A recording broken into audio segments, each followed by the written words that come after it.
Moi! Tänään on luvassa video, missä mä esittelen mun Polypin vaatteet. Ja ihan väsyttää. Tää on aika myöhään nyt. Tää nyt on taas esillä. Tää on hattu, mutta ei mikään ihan tavallinen hattu, vaan tässä on tällainen pinni. Tässä on höyheniä ja tää on virkottu. Mun täytyy virkkoa sen. Seuraava. Otetaan nämä laatilat irti. No, aika piulussa tuolla pasia. Osaan kyllä ihan. Ei osa. Eli tässä on sen ne vaatteet.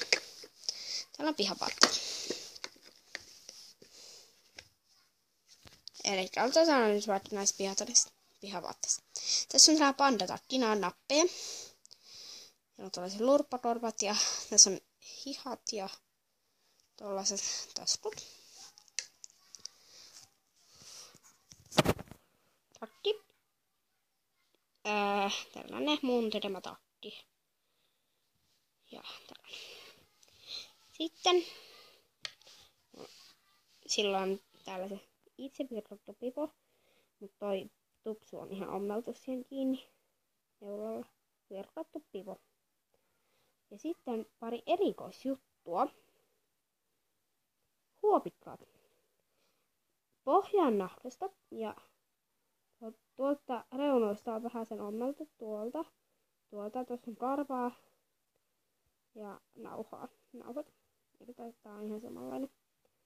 Ja ruma pipo. Nyt me voidaan ottaa nämä sisävaatteet. Pääpanta. Tääkin on pääpanta. Sitten täällä on tällainen paita. Mistä on löydetty netistä ohje varmaankin. Tai semmoista etsin töitä. Itse tehty mekko. Ja itse tehty paita. Tää on rantakana. Ihana villapaita. Itsekin otin syötti. Nuo kulmatarvat on höyhenistä. Tuossa on nappeja. Ne ommeltuttiin ja tuossa jo. Toi on suu. Sekin ommeltuttiin. Oikeista sukasta tehtyjä minisukkia.